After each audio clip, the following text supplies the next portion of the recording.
Olá pessoal, tudo bem meus queridos? Eu sou o professor Mariano Oliveira e essa é a nossa primeira aula, certo, do curso Qualidade de Vida no Trabalho, certo, QVT, um projeto do IFRN Campus Macau. Tá?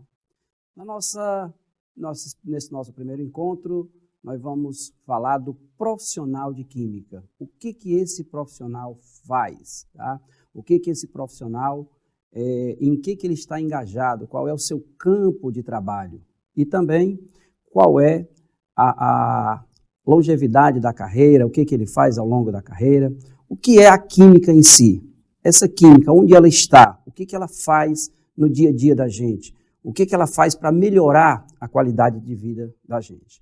Primeiro vamos lembrar que para se tornar um profissional de química, é preciso que você tenha uma aptidão principalmente por áreas de cálculo, como física e matemática, além da química, claro.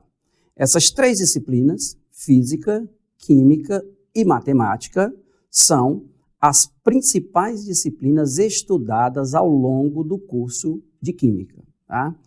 Envolvendo, na parte de química, aulas teóricas e aulas práticas.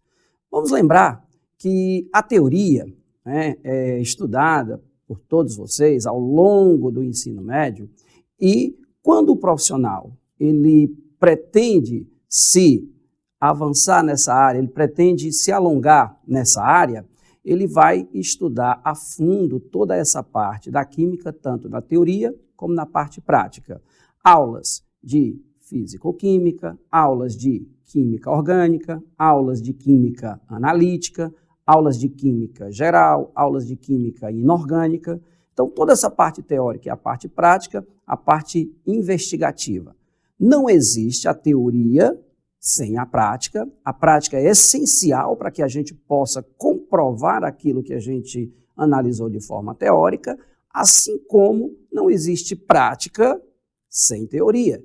Não dá para você já começar fazendo a prática sem antes ter um conhecimento teórico. Seria mais ou menos como você já querer pegar um carro, sair dirigindo, sem ter noção de legislação de trânsito, sem ter noção do que é uma placa de pare, o que é uma placa de siga, o que é uma seta para virar à direita ou virar à esquerda. Então, é mais ou menos a mesma coisa. Não tem como eu chegar no laboratório de química, querer conhecer todas as vidrarias, todos os reagentes que estão ali, sem um conhecimento prévio, que é o conhecimento teórico. Então, essa parte teórica-prática, ela é fundamental para a formação em qualquer campo profissional. E a química, como uma ciência experimental, isso é essencial para o bom desenvolvimento e a boa formação do profissional. O profissional de química, ele pode atuar em diversos níveis. Existe o profissional de química de nível médio. Esse é um curso, que existe em várias instituições de ensino, inclusive no nosso IFRN Campus Macau.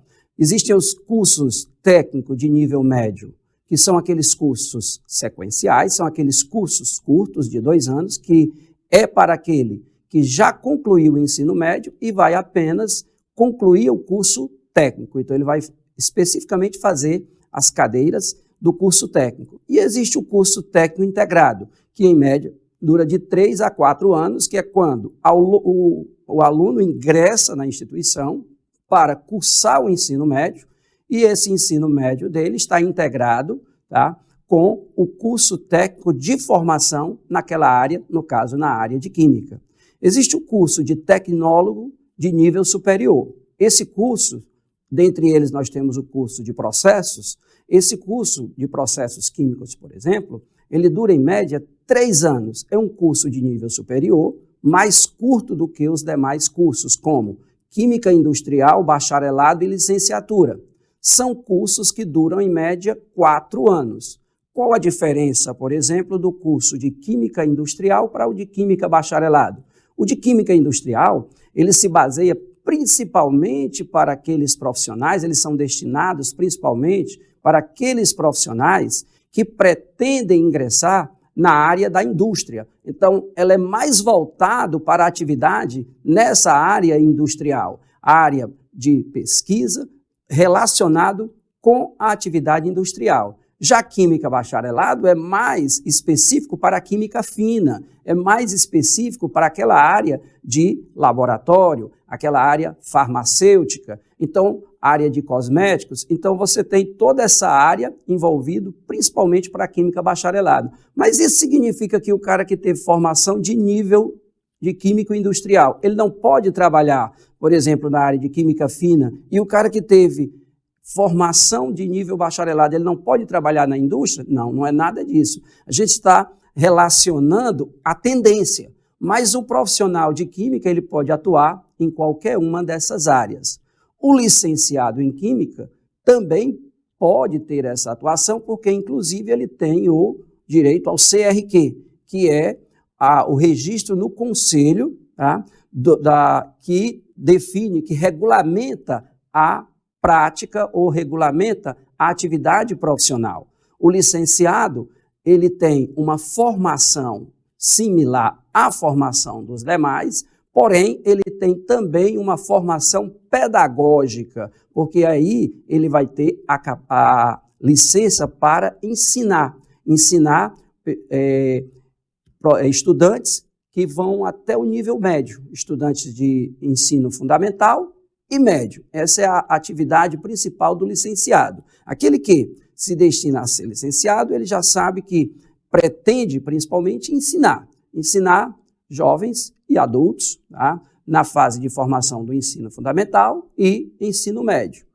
E o engenheiro químico? O engenheiro, como o próprio nome diz de formação, ele tem um curso mais longo, em média são 5 anos, a formação de engenheiro químico.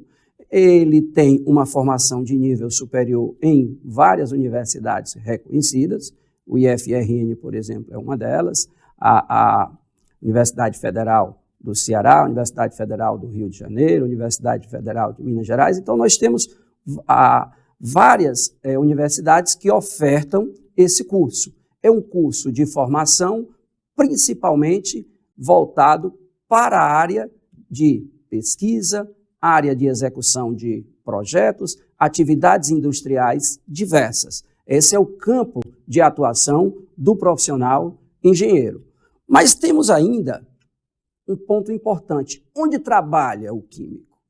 Químico pode trabalhar em qualquer local que requisite a presença ou exija a presença de um profissional capacitado para aquela determinada atividade. Então, o químico pode trabalhar não só nos laboratórios, mas em todas as atividades que exigem um acompanhamento de um profissional específico.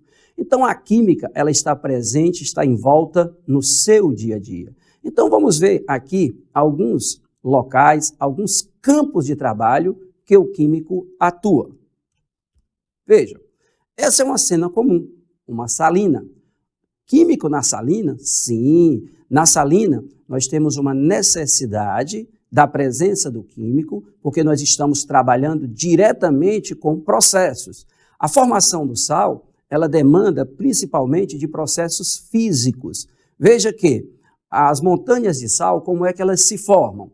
A montanha de sal, ela se forma primeiro por um processo de captura, de captação da água do mar. Essa da água do mar, quando ela é captada, ela tem ali em média de 3 a 5%, de 3,5% a 5%, certo? Uma média de 3,5% de sal, onde 3/4 desse sal, 75% dele é de cloreto de sódio, que é o nosso sal de cozinha. Como é que esse sal ele vai surgir? É por meio de uma reação química? Não, o sal já está lá. O sal ele vai surgir por meio de um processo físico. A água fica armazenada e essa água vai para um sistema chamado de evaporador. Ela vai evaporar, então ela vai simplesmente evaporando. Para ela evaporar, nós precisamos de algumas condições favoráveis. O vento é fundamental para essa atividade, assim como o sol. Então, sol aliado ao vento são fatores essenciais para que haja o processo de evaporação da água. Daí começa a surgir os primeiros cristais. À medida que a água vai evaporando, a concentração vai aumentando, a concentração de sal, porque quem vai evaporando é a água, o sal fica, e aí o sal vai surgindo, vai emergindo aqueles cristais, e aqueles cristais, com o tempo, eles precisam ser recolhidos para não ser contaminado com outros sais, como os sais de magnésio. Então, o sal ele é recolhido ainda úmido. Então, esse sal é recolhido e ele é levado e é amontoado em determinados locais, chamadas montanhas de sal. Então, essas montanhas de sal, elas vão sendo, ali vai ser um processo de secagem. Então, a cristalização, ela vai acabar de se formar nessas montanhas de sal. Então, esse sal é armazenado nessas montanhas, onde ele vai cristalizando, até ficar somente aquela pedra de sal. Depois de seco, esse sal vai passar por um processo de lavagem, para tirar todo aquele resíduo de terra que fica naqueles cristais. Depois triturado e vai para o processo de refino. Então, no refino do sal, é importante que a legislação ela determina que esse sal que é refinado e que vai para a estocagem e depois para a comercialização, esse sal precisa ter um teor de iodo. Esse iodo vai estar lá na forma de iodeto. Para que esse iodo? O iodo ele é encontrado principalmente no sal marinho. Só que durante o processo de secagem, parte desse iodo é perdido. Então, na atividade de processamento, esse iodo precisa ser adicionado a esse sal. Então, esse iodo ele é adicionado para evitar uma doença endêmica chamada bócio. O bócio endêmico é o crescimento da tireoide, o desenvolvimento da tireoide.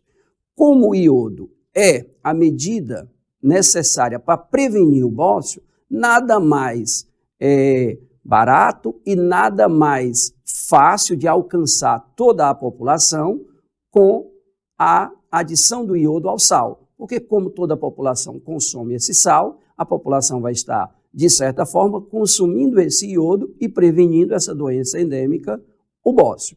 Então, o trabalho nas salinas, ele é importante, tá? Porque você vai produzir um alimento de primeira necessidade e que está presente na água do mar. Mas como é uma atividade que exige uma presença constante, tá?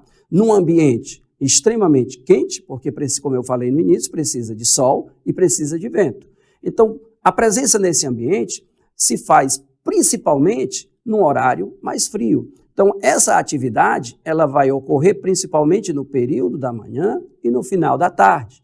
Durante o longo período, a pessoa ficar exposto muito tempo ao sol pode ter problema sério de pele. Então, o uso de hidratantes, o uso de prevenção para a pele é essencial nessa atividade. O uso de óculos especiais para evitar, por exemplo, que os reflexos dos raios solares alcancem a visão também é essencial. Então, essa atividade salina, ela é uma atividade que requer alguns cuidados especiais para que essa atividade ela possa ser desenvolvida sem trazer danos à saúde das pessoas que trabalham diretamente no refino do sal, ou seja, no processo de obtenção do sal.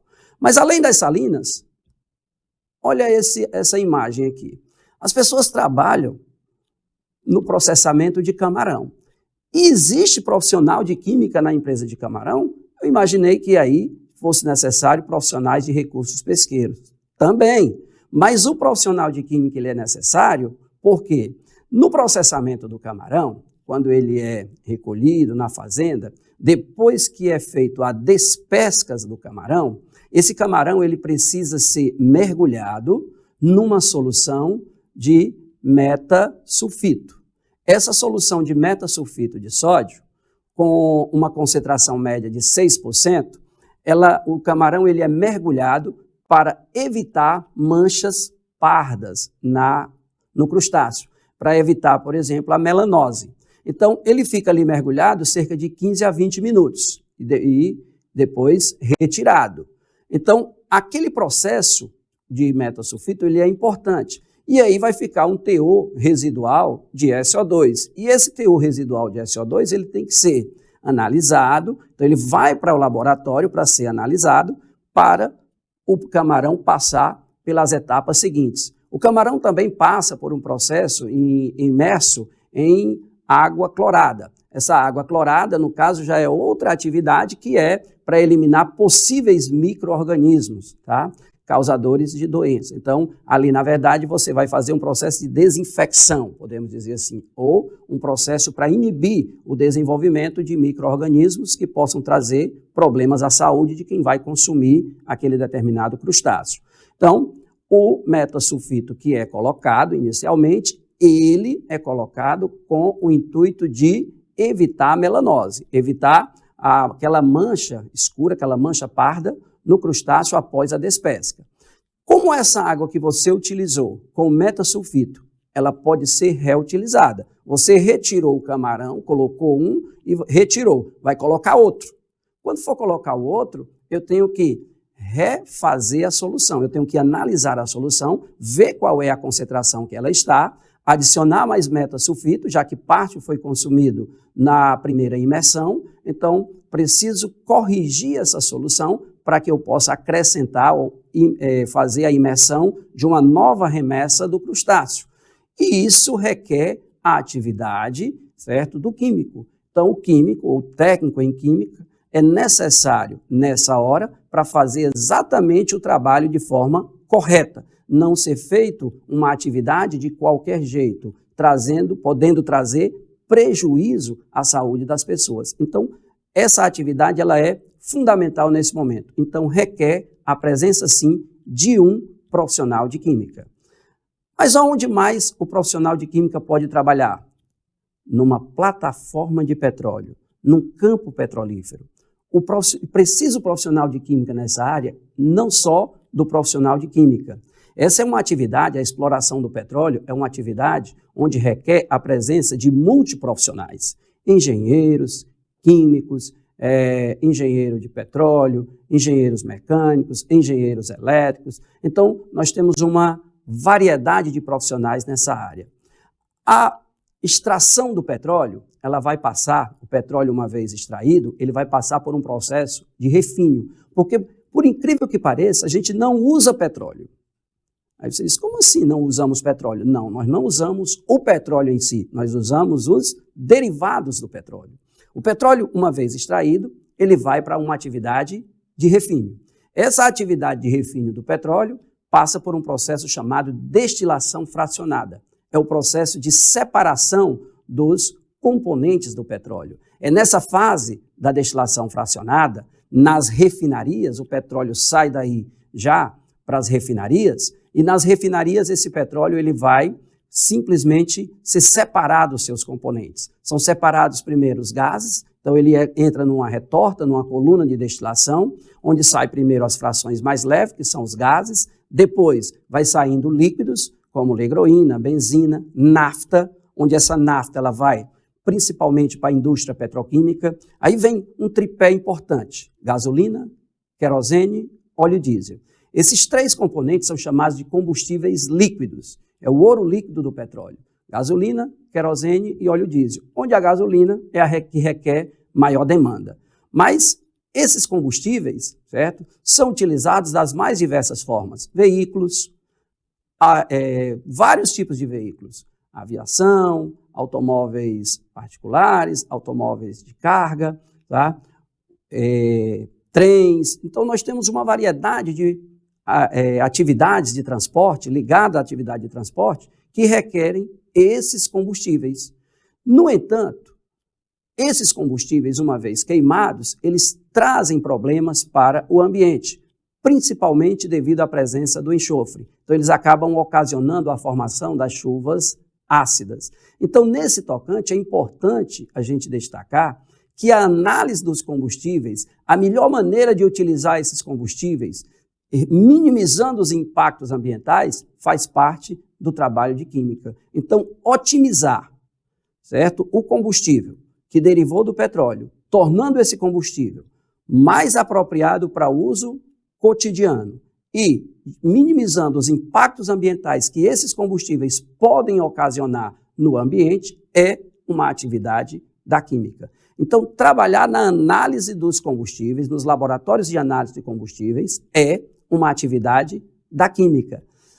Para minimizar os impactos, por exemplo, emitidos pelos gases que vêm da queima dos combustíveis fósseis, como a gasolina, o querosene, o óleo diesel, esses impactos, eles são importantes. Por quê? Porque o CO2 lançado na atmosfera, eles acabam ocasionando o chamado efeito estufa. Os gases de enxofre lançados na atmosfera, eles acabam contribuindo para a chamada chuva ácida. Então, eles acabam piorando a qualidade do ar.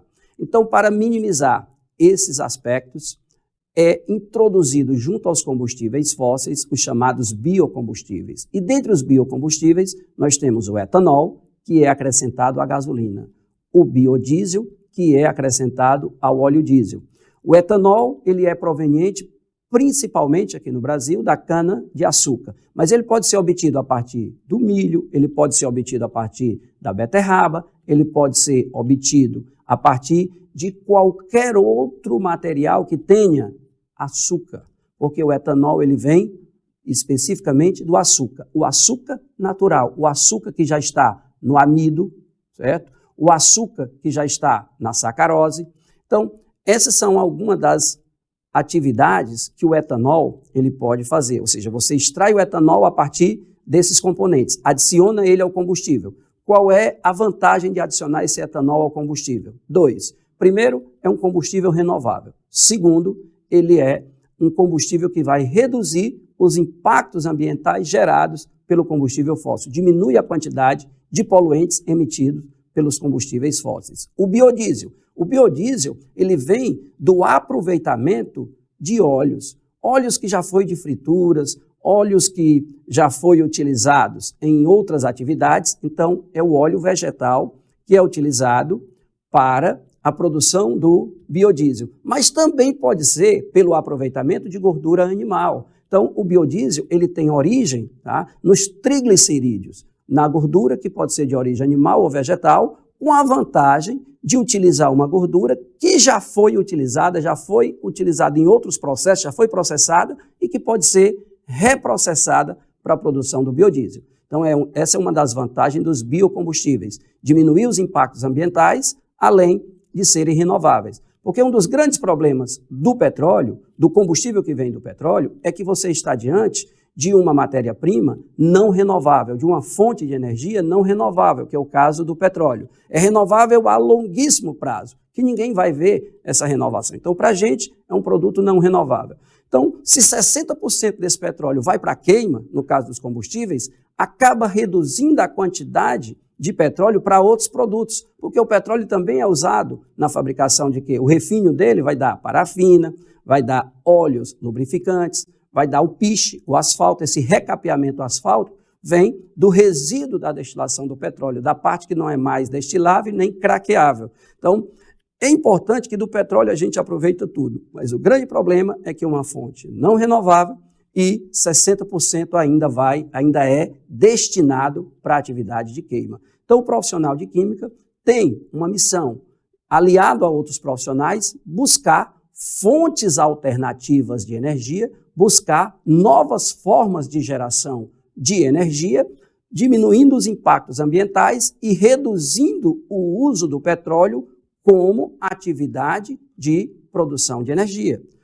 Nós temos ainda uma cena aqui super familiar, certo? Onde o profissional de química atua.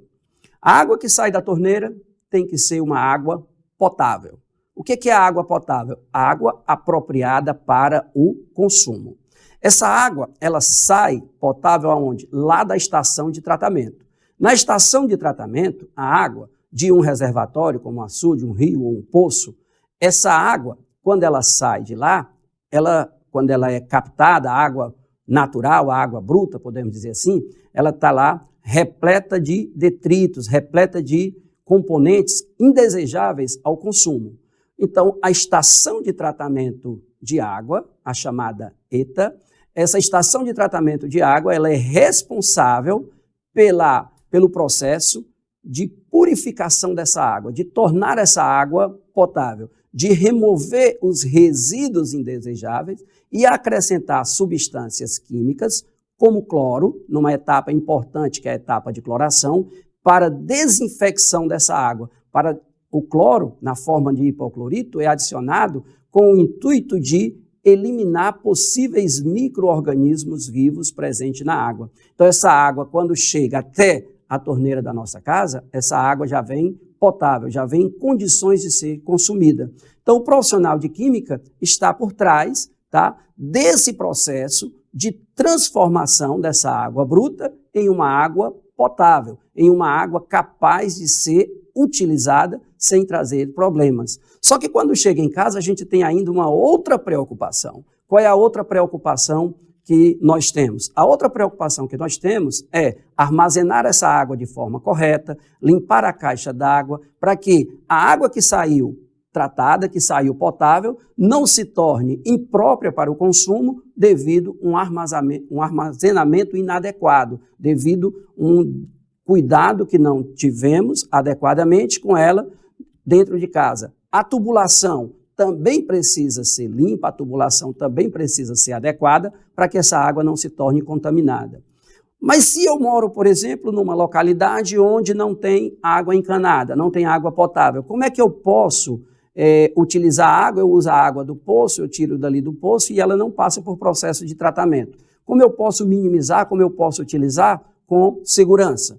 Primeiro, você pode ferver a água. A fervura ela é essencial porque ela, a 100 graus, que é a temperatura de ebulição da água, praticamente todos os micro-organismos patogênicos que estiverem presentes nessa água, nessa temperatura, eles serão eliminados nessa temperatura. Então, eles serão mortos nessa temperatura.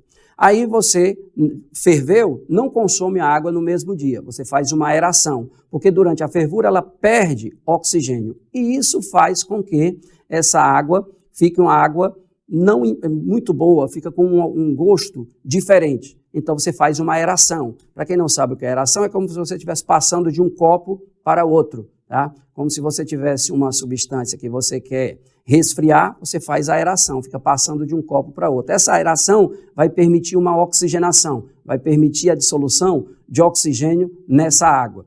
E se você tiver água sanitária em casa, coloque uma colherinha de água sanitária, tá? Para cada 5 litros de água, que você vai estar eliminando possíveis micro-organismos que possam ter sido absorvido durante a etapa de aeração. Ah, mas ela vai ficar com gosto. Então, ao ferver, guarde ela, por exemplo, num recipiente como filtro. O filtro ele é importante porque aquelas velas que ele tem, ele vai permitir a passagem da água e vai reter possíveis partículas que estão na água. A fervura para eliminar possíveis micro-organismos e a filtração para reter as partículas sólidas. Se eu só filtrar, as partículas vivas vão permanecer na água. Se eu só ferver, eu vou acabar ingerindo partículas indesejáveis, como partículas de areia, tá? Bom, e só trabalha o profissional de química? Quanto ganha? Gente, em média, no Brasil, o técnico em química de nível médio começa ali com um salário de 1.805, essa é a média no Brasil, né? 1.805, então vai ali da faixa de próximo de R$2.000, de 1.805 a 3.048. Mas isso é variável, mas normalmente ele começa com um salário acima de 1,5 salário e chegando na faixa ali de 3, 4 salários. Já o engenheiro químico, ele começa ali com um salário médio na faixa de 5,5 salários a 6 salários e vai numa faixa ali em torno de 6 a 7 salários ao longo da carreira, podendo, obviamente, dependendo da atividade que venha desenvolver, dependendo do meio em que ele esteja atuando, vir a ter salários muito maiores, muito mais atraentes, tá? Dependendo da atividade que desenvolva. Lembrando que isso é uma média coletada dos vários ambientes em que o químico atua, tá? Então aqui nós temos o seguinte: A qualidade do seu trabalho tem tudo a ver com a qualidade de sua vida. Aquilo que você faz no seu trabalho, aquilo reflete no que você faz no seu dia a dia. E como está a qualidade de vida no seu trabalho? O que você está fazendo? O que acontece que você às vezes nem percebe? Como está a qualidade do ar? Como está a qualidade dos ambientes onde você está no seu trabalho? Tem dúvida? Quer ver? Veja o nosso próximo vídeo.